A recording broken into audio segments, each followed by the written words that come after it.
या अय्युहल्लज़ीना आमनु दुखुलू फिस्सिल्मि इंशाअल्लाह टेंस पढ़ेंगे, यानी टेंस एक्टिव सेंटेंसेस पढ़ेंगे। आप लोग जानते हैं कि टेंस की कुल 3 तादाद हैं, प्रेजेंट टेंस, पास्ट टेंस और फ्यूचर टेंस। तो हम इंशाअल्लाह स्टार्ट करेंगे प्रेजेंट टेंस से।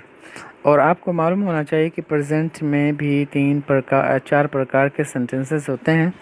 नंबर 1 प्रेजेंट इंडेफिनिट टेंस, हम जिसको सिंपल प्रेजेंट भी कहते हैं। और दूसरा प्रेजेंट कंटिन्यूअस टेंस, और तीसरा प्रेजेंट परफेक्ट टेंस, और चौथा present perfect continuous tense. Okay, तो हम जिस सेंटेंस से स्टार्ट करेंगे वो है प्रेजेंट इंडेफिनिट टेंस, जिसका अलामत होता है कि उसके आखिर में ता है, ती है, आता है, तो वो क्या होता है, प्रेजेंट इंडेफिनिट टेंस है। जैसे वो सेब खाता है, वो नहाता है, वो जाता है, वो लिखता है। तो जिस सेंटेंस में उसके आखिर में ता है, ती आए, तो हम उस सेंटेंस को प्रेजेंट इंडेफिनिट सेंटेंस कहते हैं। और आपको मालूम होना चाहिए कि प्रेजेंट इंडेफिनिट टेंस में भी कई प्रकार के सेंटेंसेस होते हैं। जैसे प्रेजेंट इंडेफिनिट टेंस का affirmative sentence, number 2 negative sentence, number 3 interrogative sentence. और इंट्रोगेटिव में भी 2 टाइप के सेंटेंसेस होते हैं। उसमें एक तो इंट्रोगेटिव होता है, उसके साथ इस्बात या जुमला होता है। दूसरा ये कि वो इंट्रोगेटिव होता है, उसके साथ मनफी भी होता है, तो हम उसको क्या कहते हैं, इंट्रोगेटिव सेंटेंस। और एक होता है WH क्वेश्चन, यानी जिस सेंटेंस के शुरू में वाई, हु, वाट, विच, इस टाइप के जो WH फैमिली वाले वर्ड्स हैं और जो सवाल पूछने के लिए आते हैं, तो उसमें भी 2 प्रकार के सेंटेंसेस होंगे। एक तो WH फैमिली और उसके साथ अफर्मेटिव सेंटेंस, और दूसरा WH फैमिली के साथ नेगेटिव सेंटेंसेस। और इस तरीके से हमारे पास कई सारे सेंटेंसेस हो गए। तो आइए हम एग्ज़ाम्पल के तौर पे देख लेते हैं। यानी सबसे पहले एग्ज़ाम्पल देखते हैं। और अगर आपका सब्जेक्ट ही, शी या इट है या वाहिद इस्म है कोई, तो उसके साथ हम ES या YES का इस्तेमाल करते हैं।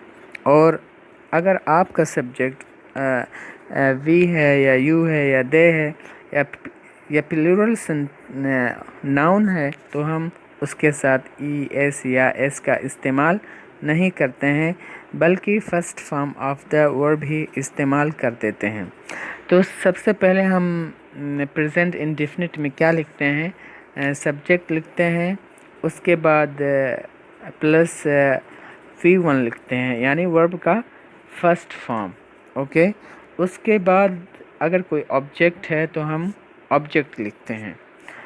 अगर फेल ट्रांजिटिव है, यानी फेल मुताद्दी है, तो उसमें ऑब्जेक्ट होना लाजमी होगा।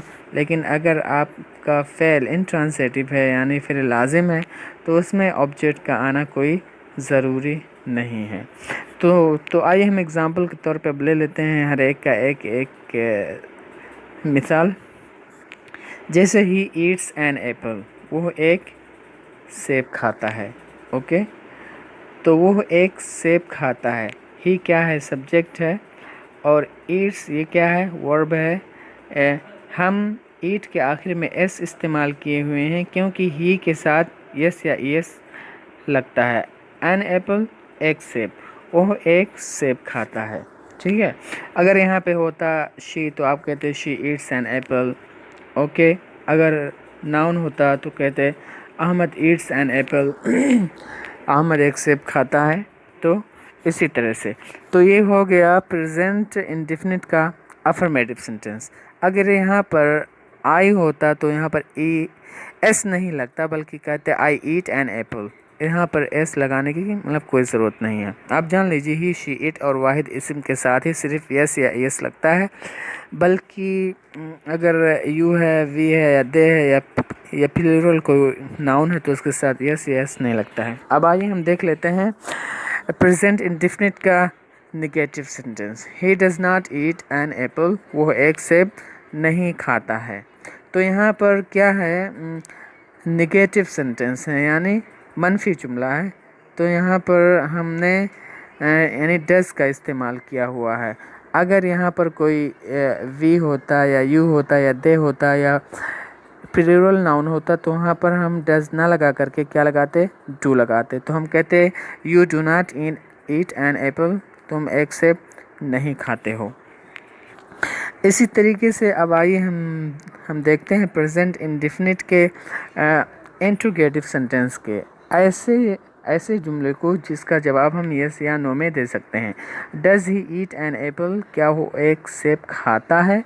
तो यहाँ पर हमने जब सवाल किया तो उसके शुरू में हमने डज़ का इस्तेमाल किया, फिर सब्जेक्ट लेकर के आए, फिर वर्ब, फिर ऑब्जेक्ट। तो आइए फिर देख लेते हैं, यानी जब interrogative sentence plus negative sentence. Does he not eat an apple, क्या वो एक सेब नहीं खाता है। तो यहाँ पर सवाल भी है और मनफी जुमला भी है, तो हम उसको ऐसे ही बनाएंगे। अब आइए हम ऐसे सवालों को बनाना सीखें जिसका जवाब हम यस या नो में नहीं दे सकते हैं और वो WH फैमिली के साथ आते हैं। तो why does he eat an apple, वह एक सेब क्यों खाता है। तो हमने शुरू में वाई लगाया, फिर डज़ लगाया, फिर सब्जेक्ट, फिर ईट, उसके बाद फिर एन ऑब्जेक्ट। ओके, अगर यहाँ पे सब्जेक्ट ही ना रह करके आई होता या यू होता या दे होता या प्लूरल होता तो हम यहाँ पे डज़ नहीं लगाते बल्कि डू लगाते। Why does he eat an apple, वो एक सेब क्यों खाता है। अब आइए हम आखिरी सेंटेंस देखते हैं। Why does he not eat an apple, वो एक सेब क्यों नहीं खाता है। तो यहाँ पर WS क्वेश्चन के साथ साथ मनफी सेंटेंस है ये, मतलब इसमें ना का भी ज़िक्र किया गया है। Why does he not eat an apple, वो एक सेब क्यों नहीं खाता है। इस तरीके से आप सेंटेंसेस आप बनाएंगे। अगर आपका सब्जेक्ट ही, शी, इट या वाहिद इसम है तो आप फेल के साथ यस या ईएस का इस्तेमाल करेंगे, और अगर आपका सब्जेक्ट आई है या वी है या यू है या दे है या प्लूरल नाउन है या जमा नाउन है तो उसके साथ यस या ईएस का इस्तेमाल हम नहीं करेंगे। और इसी तरीके से अगर सवालिया जुमला में सब्जेक्ट आपका ही, शी, इट है या वाहिद इसम है तो उसके साथ हम डज़ का इस्तेमाल करेंगे, उसके बाद फिर सब्जेक्ट वगैरह का इस्तेमाल करेंगे। लेकिन अगर सवालिया जुमला में सब्जेक्ट आपका आई है या यू है या वी है या दे है या कोई जमा इसम है तो उसके साथ हम डज़ का इस्तेमाल ना करते हुए डू का इस्तेमाल करेंगे। और आपको ये जान लेना चाहिए कि सवालिया जुमलों में या मनफी जुमला में हम वर्ब के बाद यस या ईएस का इस्तेमाल नहीं करते हैं, बल्कि first form of the verb का ही इस्तेमाल कर देते हैं। बल्कि यस या ईएस का इस्तेमाल वहाँ पर होता है जब जुमला इस्बाती हो, यानी जब कोई एक सिंपल जुमला हो, उसमें ना कोई सवालिया चीज़ हो ना कोई मनफी चीज़ हो, तो हम वहाँ पर सिर्फ यस या ईएस का इस्तेमाल करते हैं। I hope that you understood the lesson.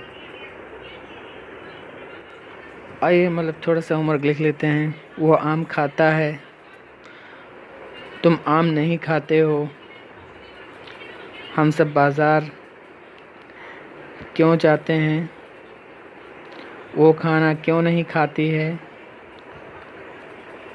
हम सब क्या करते हैं, और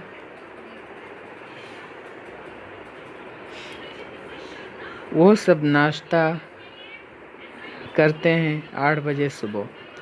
इन सेंटेंसेस का आप ट्रांसलेशन करें।